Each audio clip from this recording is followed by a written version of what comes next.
All right, welcome to another episode of the Vets and Real Estate Podcast. I'm your host, Will Curtis, and this week I am joined by a West Point graduate turned real estate professional.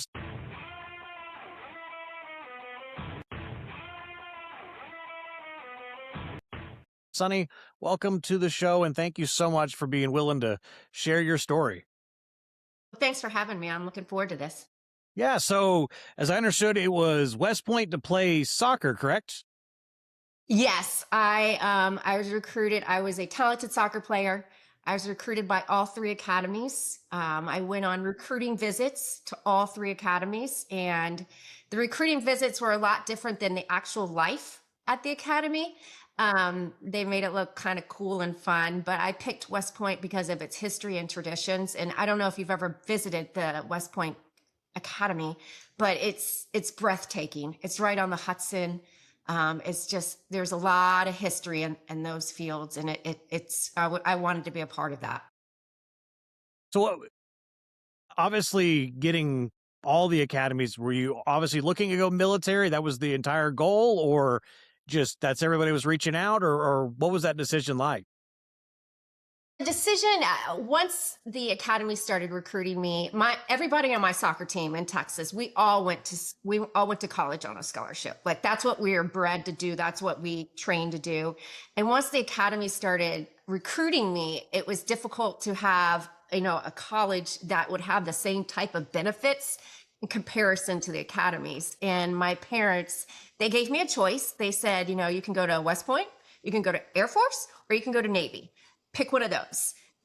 So in hindsight, I didn't have that traditional college experience, but I'm so grateful that, they kind of, forced me or guided me in that direction because it's really has paid off, dividends with the people I've met, my husband. I think a lot of, my professional career has really benefited from it. So I'm grateful that I always say soccer got me into West Point, and my stubbornness kept me into West Point because I was not the smartest cookie on the block, but I was the most stubborn. So that's what got me to graduation. Fair enough. So, while you were in West Point, was real estate ever on your radar, or were you just, hey, I'm playing soccer, I want a commission, we'll do my time and figure out where it goes from there? Yeah, no. At West Point, what's on your radar is to graduate. Well, at least with me is, okay, graduate. Once I graduated, I had the opportunity to serve in the Army. I was stationed at Fort Bragg. Career trajectory is just a little off. So I don't know. Are you familiar with the IRR, Inactive Ready Reserve? So everybody said, so I got out in 2003, and obviously we know what was happening during 2001, what started that. There was a ramp up for recalls. And I always joke that if they're recalling me, they really must be suffering because I was an AG captain. And lo and behold, I got a set of orders in my mail on one random Wednesday afternoon. I got back from work. I would go to the Y and I work out. I had the same routine because I'm disciplined and I kind of neurotic in that way. And I went to the mailbox and there was a set of orders. I just got married to my Lieutenant Love. Now it was Captain. We were stationed at Fort Campbell. Jordan, that's my husband. He was a team leader on a special forces team. In fifth group, he was coming in and out of Iraq, and he'd already been on one deployment or maybe two by the time I got these orders. But we got those, and I had to serve. I hear a lot of people kind of didn't report during that time. That for me, that just simply wasn't an option. A lot of our friends said, just get pregnant, you'll get out of it. And my husband are like, you understand that once you have a baby, they don't go away. And we don't want a war baby or anything like that.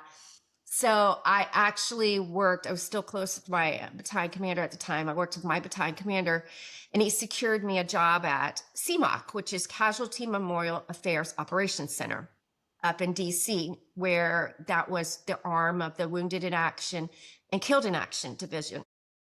So I served a year, and that's a whole other podcast on that journey.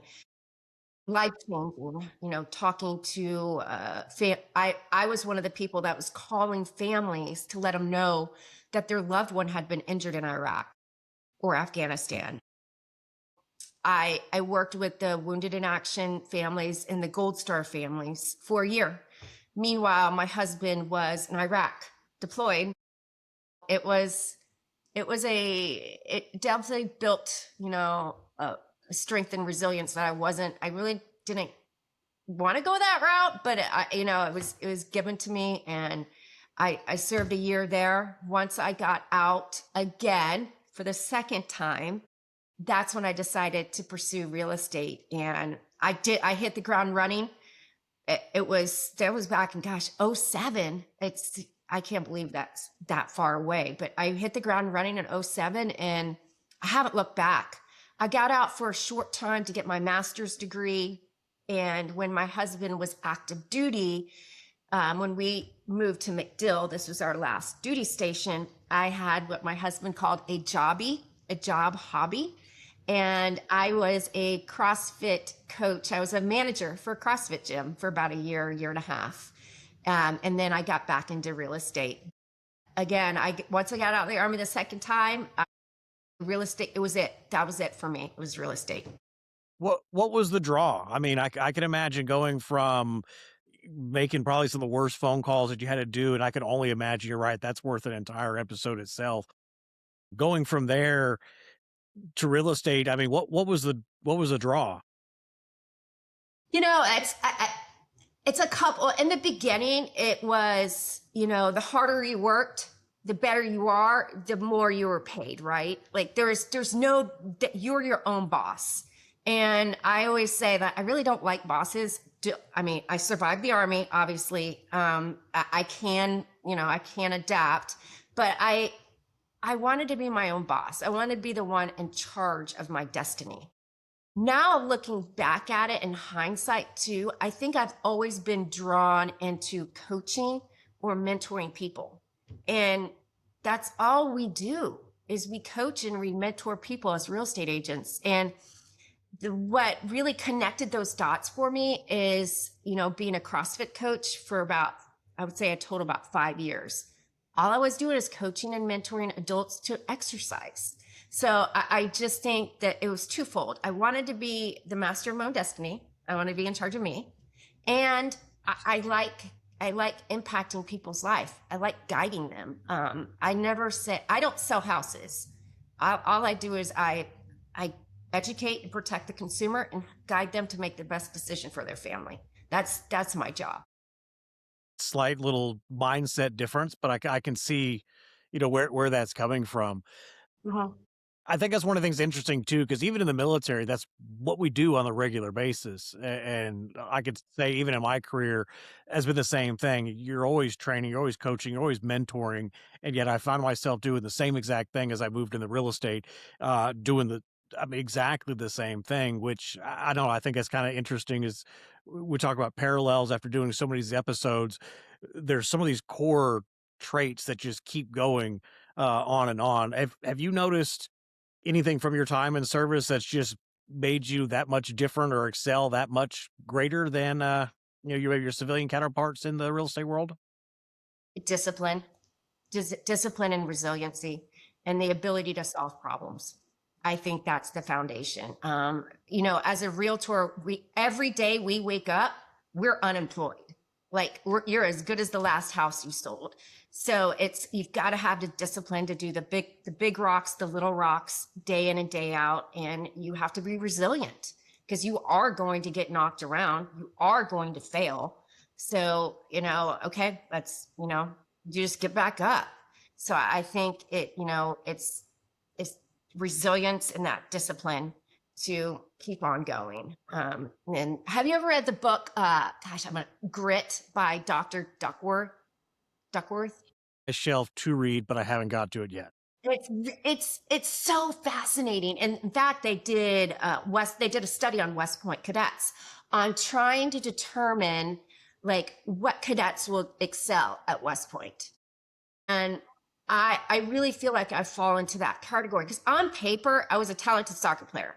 I mean, that's what got me into West Point. But on paper, I wasn't like, I just wasn't the cadet, the new cadet. And in fact, there was my classmate at high school. He he got a slot to West Point. I almost didn't because of, you only get so many slots per area. And he left. He went home 3 days into Beast. That's the first, yeah, the first summer. I think it's that grit. It's very difficult to measure, but it's a fascinating book. I'm botching it all over the place, but at the end of the day, it's just you can't measure it. It's just something that people have, and I think that's been instrumental with my real estate career. How did that transition now all of a sudden out of the service again? You're now getting a license and then finding that first brokerage. What was that process like? And if you could do it again, would you do it again the same way or would you do something different? I do it the same way. I think that there's two routes as a new agent that you can go. I went the route of I did it myself. I didn't join a team. I knocked on doors. I did this is back in 06, 07. I did open houses. I did all the things you're supposed to do. Now they're a little bit different in my opinion. But I was going back to I was in charge of myself, and failure was, I know it sounds so cliche, but failure was just not an option. I had to pay my bills. So I interviewed my brokerages. And I think it's important as a new agent to find a brokerage where you can go into the office. A lot of brick and mortars. My brokerage, we're remote. We don't have a brick and mortar. But to go into that office and, get with the broker to feel that level of comfort where you want to go there and you want to learn. So I went that way of just as a single agent on my own. I always, when I'm talking to new veterans or veterans getting out that are looking to go into real estate, I bring up like you could join a team where you get the sets and reps of a team and you find a team that has the same value system as you. So I think that there's two really good options out there. The first one of going by yourself, you've just got to, that's in my opinion, the harder one because like I said, you're just starting, you're unemployed and you're building a book of business. So it's going to take a lot more, I think, mental and physical anguish to make it happen. Anytime I'm mentoring new agents, I give them those two options. That makes sense. And you mentioned in the office versus not, and I'm a commercial office broker, right? So that's always the debate, right? In person or not. Do you think that makes a difference for a new agent, whether they're in an office or in a virtual type situation? Do just to have that synergy, to be around hearing people talk on the phone, just going, especially when you're new, it's very easy, to go to work at 10 instead of 9. Whereas I think as a new agent, you're setting yourself up for success by having a place to go. Now you can work around that. There's co-office working spaces. If you found a brokerage that, is remote like mine, that you set your own schedule. Like you're going to be in that space between, 9 and 5, 9 and 6, or whatever your hours are. But to set that routine up, I think it's very important as a new agent to do that. What you brought up with routine, because I think that's one of the things that when you get out of the service, you become lost because, I mean, you were an officer, you're setting the pace, right? I was an enlisted guy. We're told to go where we're supposed to go. So, like, losing that routine, I think, I know for me was kind of wayward for a little while where I was like, all right, I went right back to school. I didn't have to go to class. And it was a weird sense of freedom that was great, but also not so productive. Do you think that's what it is coming in and just making sure you have that really that pattern, that repetition, and that foundation of what you need to be doing day to day? Absolutely. And also think about it too. You're in the military and you're around your people all day long. You're around us. And when you get out of the military, like you said, you don't have that strict schedule. What also you also lose is a sense of yourself. Like you lose that self identity. So I think you need to build systems and a schedule to make sure that you're doing the day in and day out stuff. And it's going to provide you, I think, a better mindset mentally to have that set schedule as you're finding yourself. I think that my husband was in for 22 years, and like he went straight into the consulting gig. But I know just for 6 years that I was in, when I got out of the army, I didn't know who I was. So you don't want to be someone, I didn't know where I was. Okay, well, where am I going to go? I can at least fix, I'm going to go to this address every day, for work. So I think you lose a lot when you get out. It's scary. There's really no way around it other than awareness and setting yourself up for success, the things that you can control. You can control your schedule. And there's ways around that. No, and I think that's the interesting thing just in general is that transition.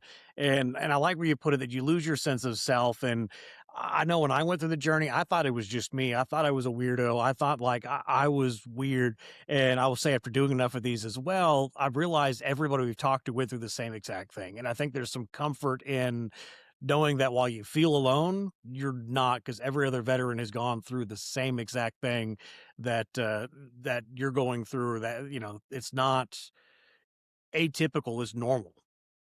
Yeah, yeah. And going back to why I got into real estate is, be in control of your own, not your work ethic, what you produce is what I struggled with when I got out the first time was I was amongst people that weren't as disciplined as I was. They, weren't, I don't want to say neurotic, but however you want to coin it. Like they weren't wired like me or, other veterans that I was around. And that was hard. So that's another going back to, I wanted to be, in control of my own destiny is because I struggled with that too. You lose your self identity. You can't find your people.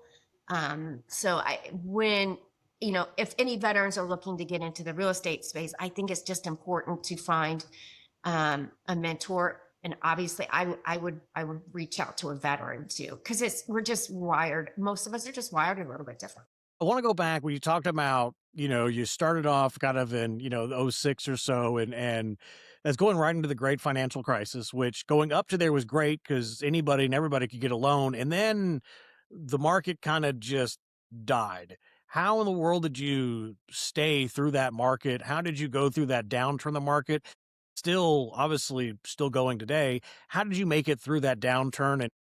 I think it's relevant given that we've kind of seen a similar, not as big of a downturn, but at least in residential sales, we're seeing them slow down quite a bit. How did you make it through that downturn and then your current business today?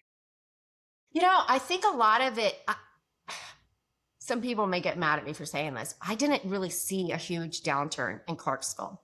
Most of my customers were veterans. They were veterans that had a reliable income.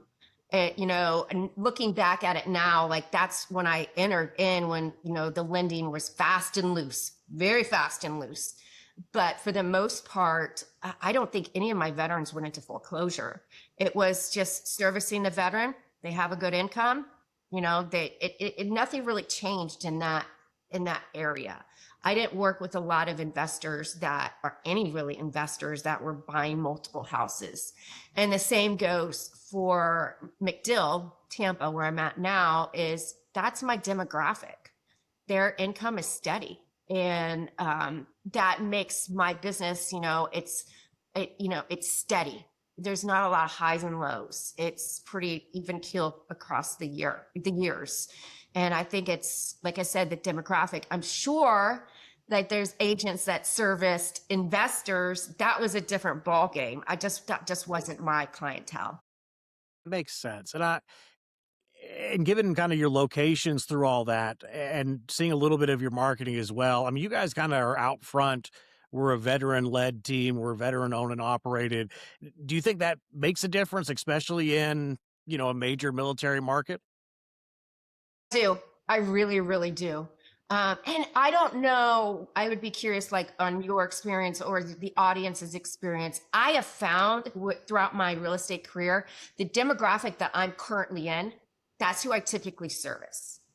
Um, uh, well, my business is 100 or 99.9% referral based. So it's either my friends or my friends of my friends. So that tends to be like my my age, like my price point, so you're just kind of you're going with that flow there.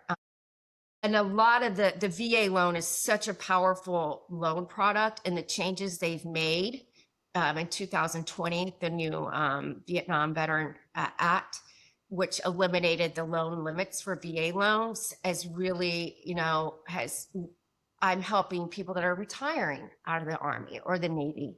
I just helped a veteran. They closed on a $2.5 million house because they could, and they had the loan product to support that. So I think that it adds a lot of weight to be veteran owned and operated because we've walked the talk. We walk the talk. We PCS'd. We know what it's about. I think that's always the interesting thing too, because we'll have interviews with veterans where some of them are American flag on the card, retired sergeant major, and that's all they are. And then you have others who like you almost have to pull it out of them that they were, they're veterans.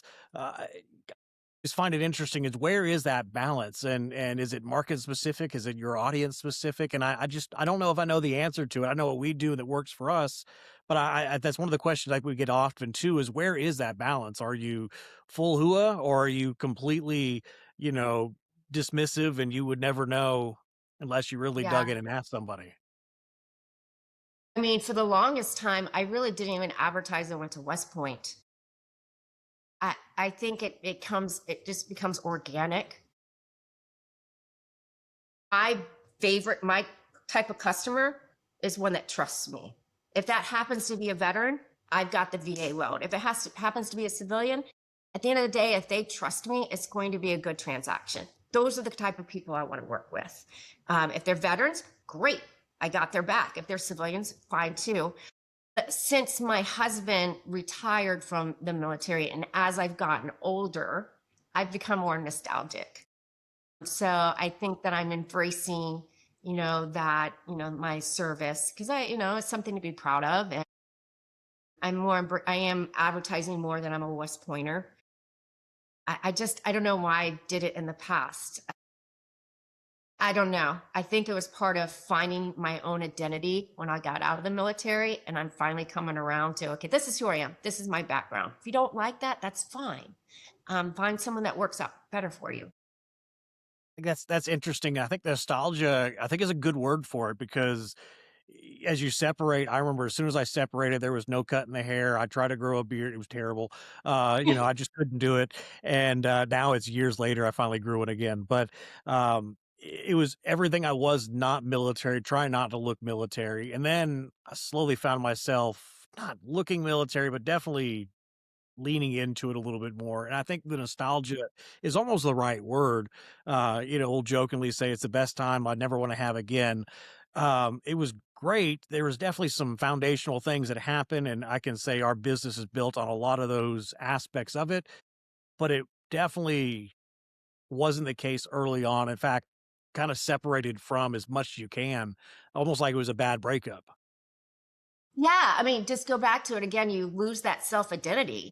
So what do? You just kind of overcompensate and try to figure it out, and I think you eventually just come back to center.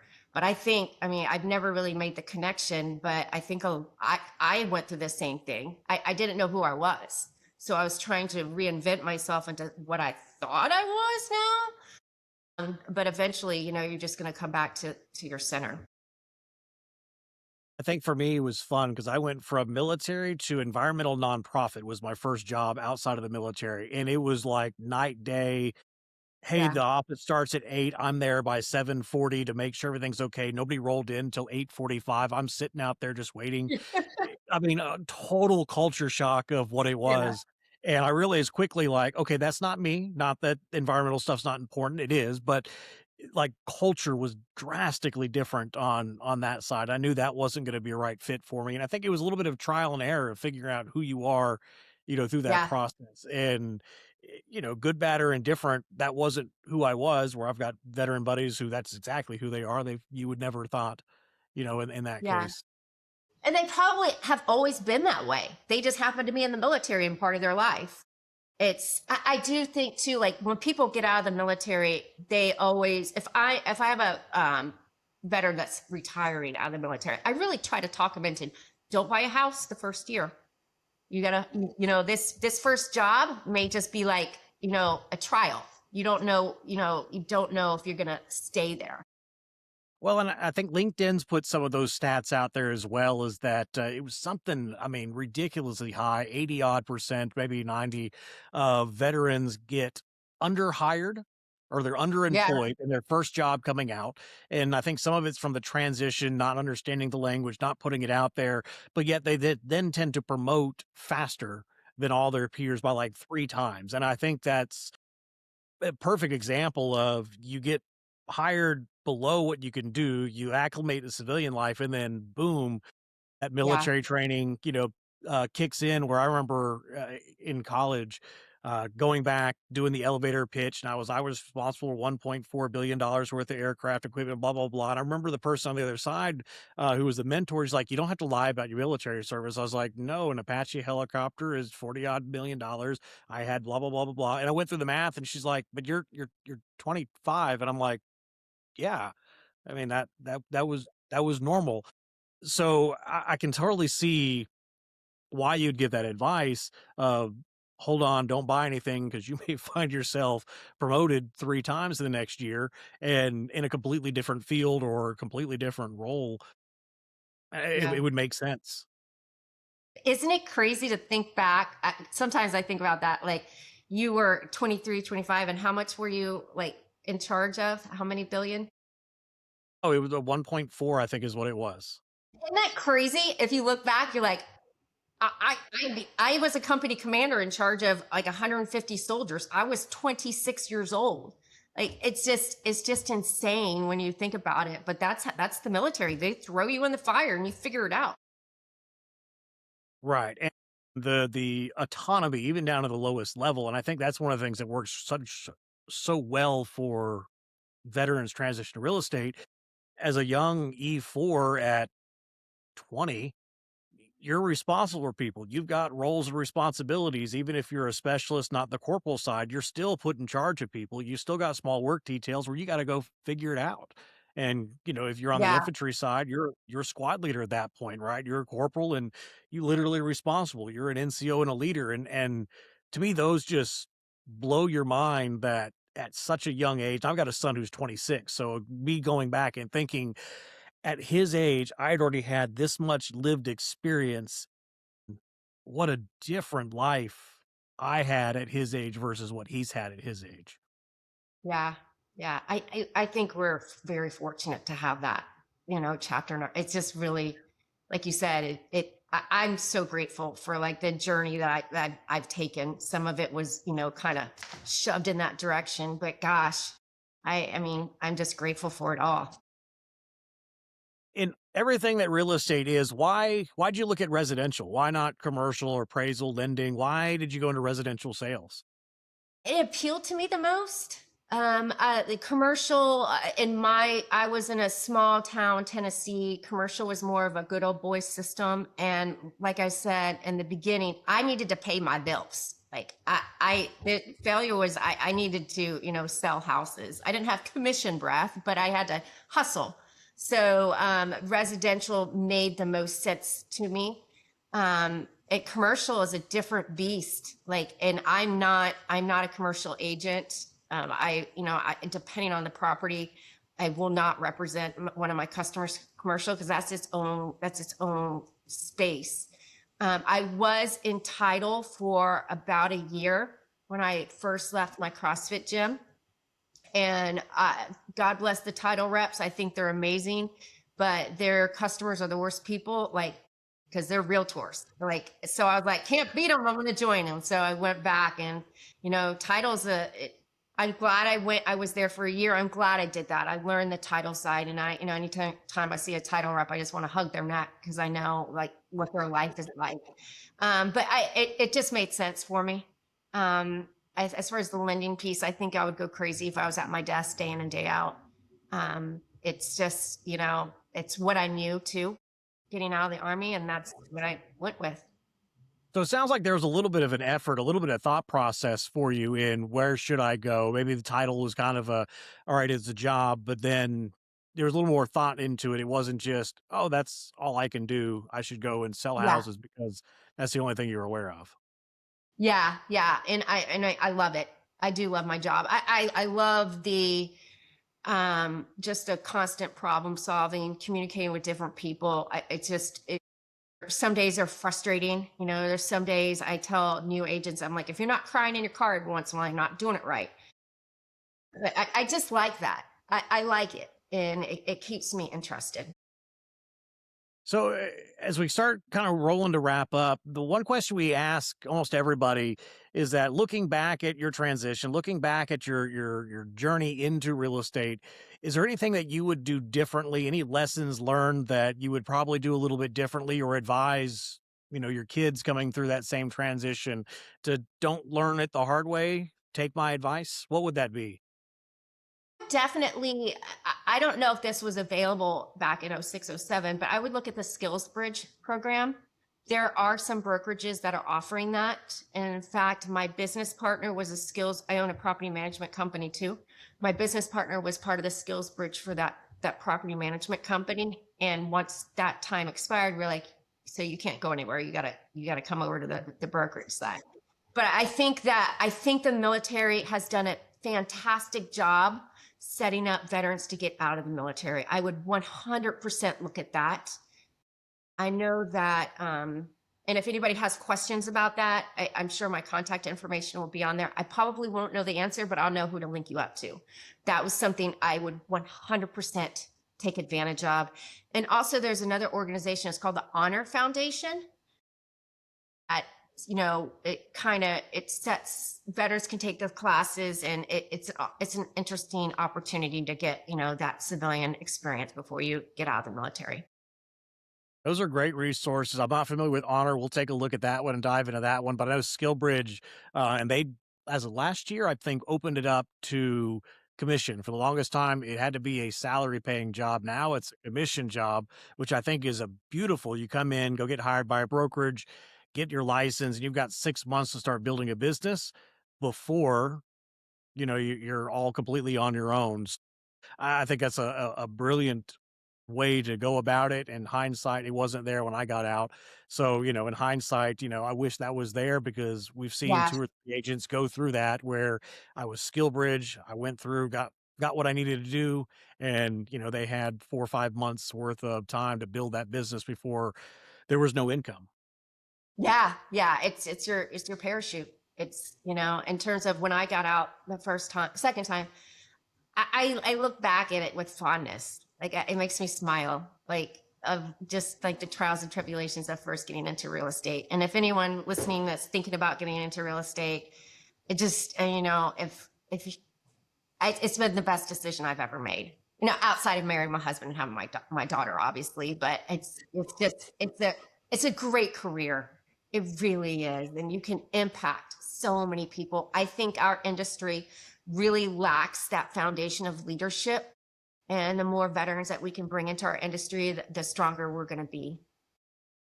Yeah, I'm just like, I guess as I get older, I get more nostalgic, but I definitely look back and I smile.